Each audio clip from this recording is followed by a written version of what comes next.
سلام، من تاهانیکزاد هستم و اینجا. اصلا نیاز به اینترو اینا هم دیگه نداره. سلام، من تاهانیکزاد هستم و اینجا. تینتن.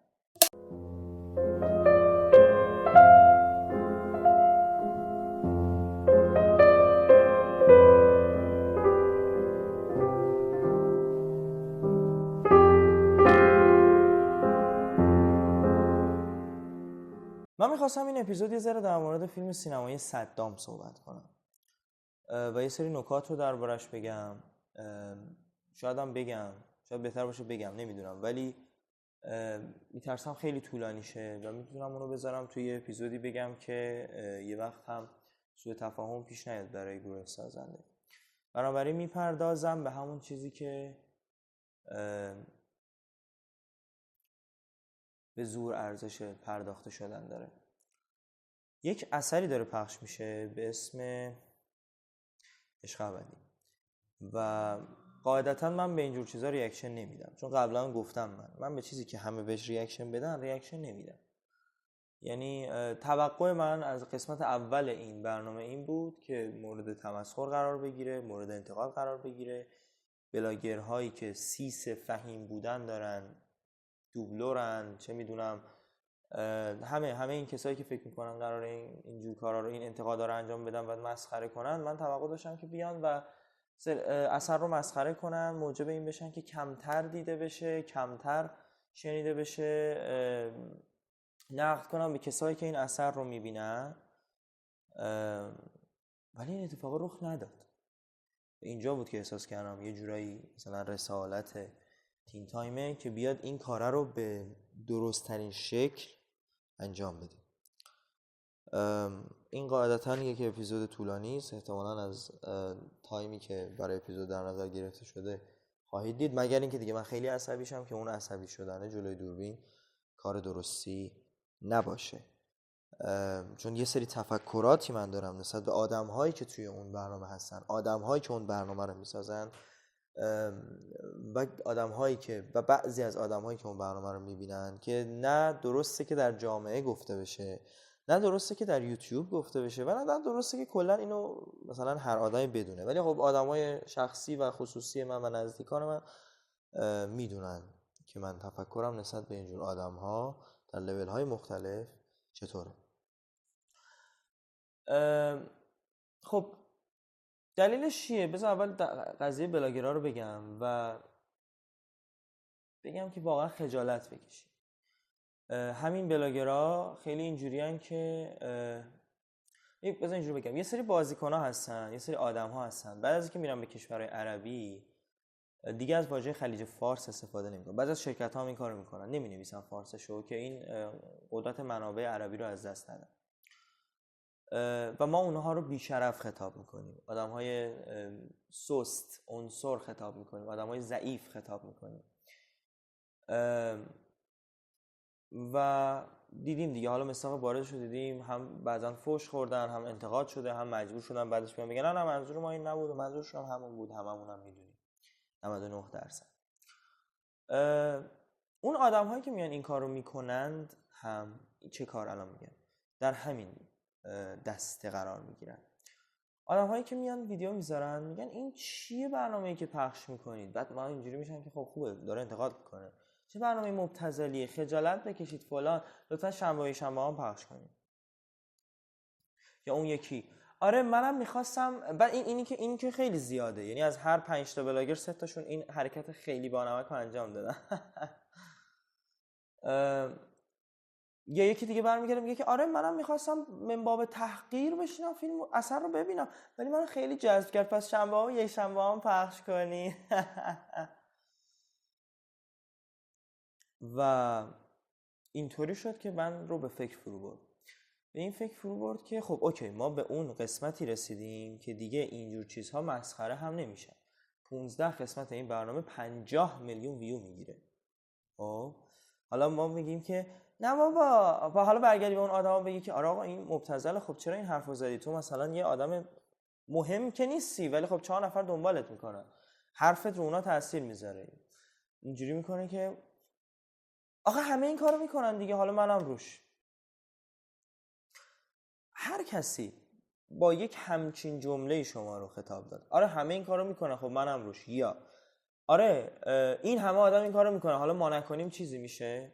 خب هر کسی این حرفو میزنه 97 الی 8% مواقع یک احمق کودن واقعی. ببخشید اینجوری حرف میزنم دیگه ببخشید اینجوری حرف میزنم. یعنی یک آدمیه که خودش میدونه کارش اشتباهه، کاملا در جریانه و استدلالش برای اینکه این کار اشتباه انجام بده اینه که بقیه هم دارن انجام میدن. بعد مثلا عین اون عکس میم باز لایتیره، یعنی یه باز لایتیر داره اینجوری میگه که آره من خودم هم میدونم اشتباهه، ولی خب همه دارن انجام میدن، ما هم روش یه ویو چه تأثیری داره. و 50 میلیون باز لایتیر پشت سرش دارن همین حرفا میزنن. من سر بلایند دیت اینجوری بودم که خوبه یه همچین مثلا زباله‌ای رو، یه همچین مثلا فاجعه ای رو دارن مسخره میکنن، دارن بهش هیت میدن، به آدم‌هایی که این رو میسازن هیت میدن، به آدم‌هایی که تو این شرکت میکنن هیت میدن، و آدم‌هایی که اینو میبینن جرئت ندارن بگن ما اینو میبینیم. این خیلی خوبه، خیلی خوب بود. ولی بعد یهو برگشتن اینجوری کردن که خب نه ما عشق ابدی میبینیم، یا مثلا آره چقدر بده فقط شنبه‌های شنبه پخش کنید. و بعد اینجا فهمیدم که خب نه، یه بدتر از بلایند، یه بدتر و فاجعه تر از بلایندد، یعنی بلایندد جلوی این مثلا فاجعه، حالا من میخوام از کلمه آشغال استفاده نکنم، این تنها چیزی هم که دربارش به ذهنم میاد آشغاله. در مقابل این مثلا یه چیزی بود که ما حاضریم اونو بپذیریم که به این نرسیم. بعد اکسپلور پر، ببین وقتی شما یه محتوایی رو نمیخوای و تو اکسپلورت پر میشه، مثلا برگشتن روز به من گفتن که آقا یه ویدیو رو کامل ببینی تو اکسپلورت میاد، و من تا میبینم مثلا سری میزنم که یا مثلا اگه خیلی بخوام مثلا نگه دارم یه چیزی میبینم که بخوام مثلا بهش ریاکشن بدم، سعی میکنم کامل نبینم. یعنی مثلا اگر 1 دقیقه است اون پایین نوار داره دیگه، میبینم مثلا 1 دقیقه مثلا 40 ثانیه میبینم دیگه، بقیه‌اشو میگم ولش کن میزنم بره. خب که یه وقت تو اکسپلورم نیاد، ولی اکسپلور منو پر کرده. این یعنی چی؟ یعنی یه حجم از آدم‌های زیادی اومدن دارن یه همچین محتواهایی رو پست میکنن، ریل میذارن، بعد فن پیج داره، بعد میرم واسه نمیدونم فلان کرکترش فن پیج میذارن، یه مش آدم پایین چیپه که اصلا خودشون هم میدونن برای یه چیز واقعی اینجا نیومدن، همه بلاگرن، همه رپرهای شکست خوردن، همه مدلای بگم بیریخ هستند، یه مش آدم با بدترین تفکرات و آشغالترین ذهنیت ها میان تو این برنامه، بعد حرف میزنن، بعدش یهو فالووراشون از 5000 نفر که تازه 4000 تاش هم خریدن تبدیل میشه 500,000 نفر، 1 میلیون. اینه، یعنی این داره اذیتم میکنه. من اپیزودایی که بیشتر از 20 دقیقه اینا میشن رو همه رو مثلا نصفه میکنم، ولی اصلا این اپیزوده برام ثانیه‌ای مهم نیست که ویو بخوره، خب اون قدری که بقیه میخورن، حالا اون قدر زیادی هم نیست، برام مهم نیست. یه روز یکی میاد این ویدیو رو میبینه بالاخره، خب چه ما این کارو بتونیم مثلا برسونیم به جای درستش، چه نتونیم برسونیم به جای درستش، یکی یه روز این ویدیو رو میبینه و میگه آقا تو اون موقع تاهانیکزاد این حرف درسته رو زد و دنبال ویو نبود. خب تاهانیکزاد ایکس و ایگرگ و فلان نیست که به خاطر 4 تا دونه ویو بیاد فرهنگ و تمدن کشورشو فدای یک مش آدم عقب مونده به درد نخور با تفکرات بکنه. این کارو نمیکنه، تاهانیکزاد این کارو نمیکنه. اما این قضیه از کجا آمده؟ این بی فرهنگی که الان به اسم خب نه دیگه فرهنگ دیگه، ببینید غرب از ما جلوتره و خب این قضیه تو غرب خیلی زیاده. کی گفته فرهنگ غرب از ما جلوتره؟ کی این حرفو به ما زده؟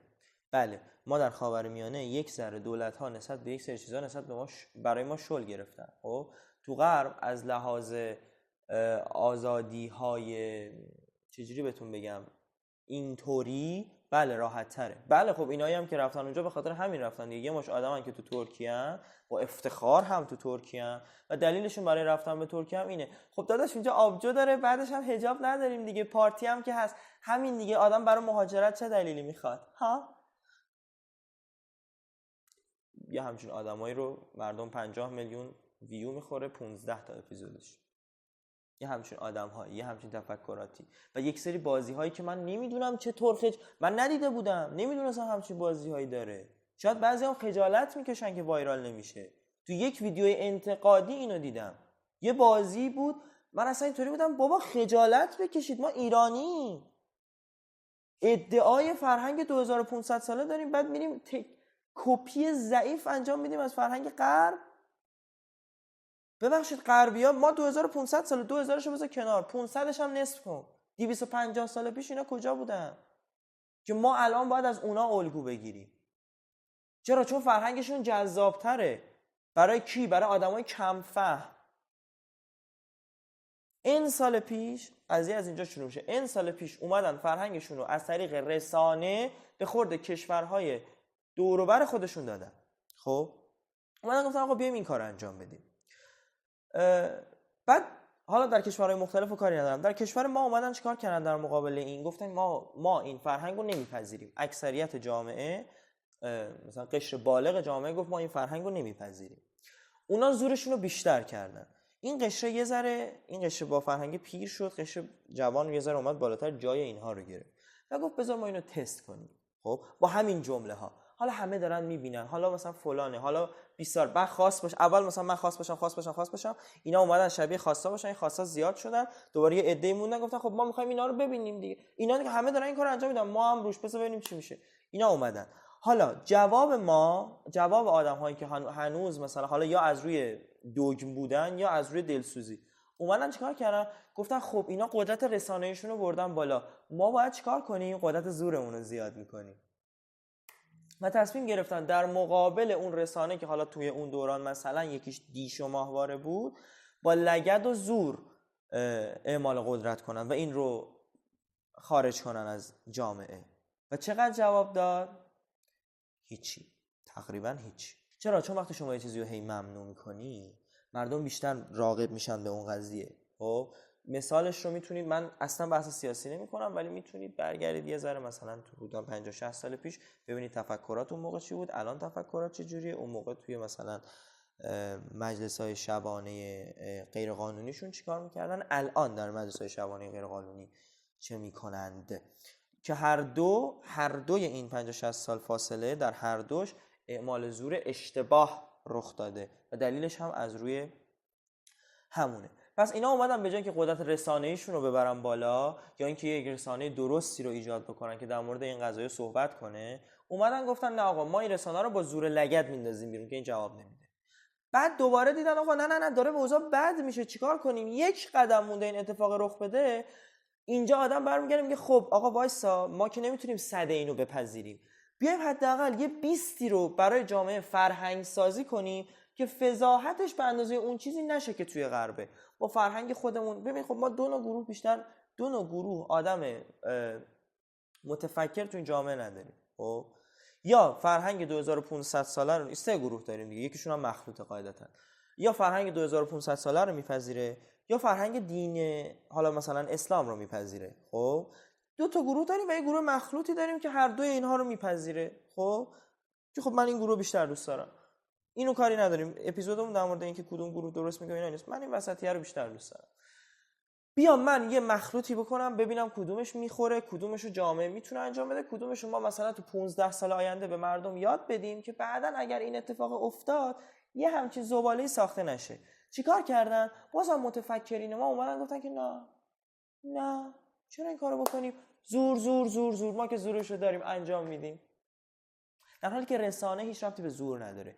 نمیدونم کی قراره در جاهای مختلف دنیا اینو متوجه بشیم که آقا با زور نمیتونی تفکر گروه عوض کنی، بلکه اونو بیشتر داری سوق میدی. مصداق بارزش هم وجود داره دیگه. آقا تو بچه‌تو کتک بزن برنامه تلویزیونی، برنامه کودک نبینه شب امتحان، یا اینکه مثلا حالا رسانه خانوادگی یه ذره متفاوته ولی میشه این اسم روش گذاشت، با رسانه پدر بودن، با رسانه خانوادگی خودت اینو بهش ثابت کن که این اتفاق نباید رخ بده. بعد اون وقتی اینو ببینه خودش شب امتحان نمیشینه شبکه‌ای، مثلا کسی شبکه پویا میبینه، شبکه پویا ببینه. خب ولی نه، من ایام با چوب میزنم. خب آدم وقتی تو از خونه بری بیرون میشینه میبینه، وقتی ببینه یه ذره زورش به تو رسیده تموم شد دیگه، آینده این آدم نابود. پس فهمیدیم از کجا آمده دیگه، از یک جایی که همه با یک سری اشتباهاتی که هممون هم این اشتباهاتو میدونیم شروع کردن به یک زوری برای حفظ فرهنگی که توی اون موقع مرسوم بود. چه اتفاقی رخ داد؟ برعکس شد همه چی. این اتفاق رخ میده که در نهایت جوان ایرانی میشینه یک سری برنامه سناریو نویسی که غیر واقعیه رو که توش پر از ابتذاله رو میبینه و آرزو میکنه که ای وای کاش ما جای این بودیم. در مجموع حرفم تمام. فکر کنم خیلی هم طولانی نشد، یعنی 15-16 دقیقه بیشتر نشد، چون بیشتر از این دیگه حوصله ندارم درباره‌اش صحبت کنم، شاید یک وقت دیگری. فقط اینو میخوام بگم، این یک قاب به سمت تمام بلاگرهایی که این ویدیو رو میبینن یا کسایی که قراره بلاگر بشن یا کسانی که میتونن روی بقیه تاثیر بذارن. حالا این اپیزود خیلی وقت بعد میاد توی اینستاگرام و با توجه به سرعتی که این برنامه داره پخش میشه شاید وقتی که اینو من مثلا پخش میکنم در اینستاگرام تمام شده باشه، ولی حرف چیزی نیست، یعنی نکته نیستش که قابل توجه نباشه، چون این یه عشق ابدی امروز ساخته شده، همونطور که یه دوره بلایندد ساخته شد، بدتر شد عشق ابدی. شاید روزگاری بعد که این اپیزود توش این ریلز داره تو اینستاگرام پخش میشه یا بعد از این ریلز یه بدتر از عشق ابدی هم رخ بده. بنابراین من این قاب رو کاملا رو به تمام کسایی که میتونن تأثیر بزنن روی مردم، روی دوستانشون، روی آشنایانشون، روی جامعه‌ای که اونا رو میشناسن میگم. ببینید خودتونم میدونید اشتباس. اگرم نمیدونید اشتباس، جای درستی نایستادید. ببین من کلا حالا خیلی آدمی نیستم که بگم آره نباید همه چی و به همه چی و اینا احترام گذاشت، ولی یه سری چیزا واضحه دیگه، یعنی تو با اون تفکر به همه چیز و همه کس احترام گذاشتن هم این رو میپذیری که آقا یه سری چیزا اشتباس، فاجعه است. خب بنابراین خودت هم میدونی اشتباس، از ریلز و پست و استوریات هم کمابیش میشه فهمید. خب برای ویو و فالوور داری یه سری کارایی میکنی، حالا شاید این ریلز موجب لجبازی هم بشه، داری یه کارایی میکنی که بیشتر فالوور بگیری که ریلزت بره تو اکسپلور و اینا، که تبریک میگم این کارو انجام دادی. ولی یک ثانیه تو رو خدا، یک ثانیه به فرهنگ و تمدن و وضعیت فعلی و آینده کشور که تاثیرگذارن این آدمایی که دارن این برنامه ها رو میبینن، خب تو شاید بگی که نه آقا این نمیتونه هیچ تأثیری بذاره، ولی همین که ویو میزنه به یارو میگه که خب آقا این جواب داده دیگه، پس من برم یه دونه جدیدترش هم بسازم، خوابید یه ذره کمتر از قبل ویو گرفت، فضاحتشو بیشتر کنم، دوباره ویوش میاد بالا، دوباره یه دونه میگیرم یه ذره پایینتر. این ادامه داره. حماقت نکنید، به خاطر 4 تا فالوور هر کاری نکنید، اهمیت بدید به جامعهتون.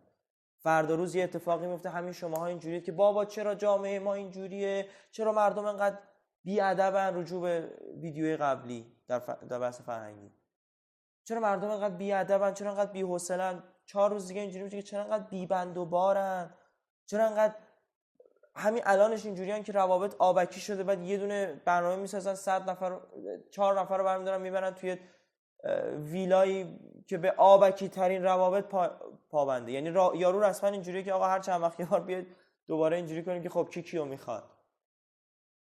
آبکی ترین جریان دنیا رو داره بدشون میده، یعنی تو هر چقدر به نظر روابط الان آبکیه 10 برابر آبکی تر خواهد شد بعد از اینجور برنامه ها.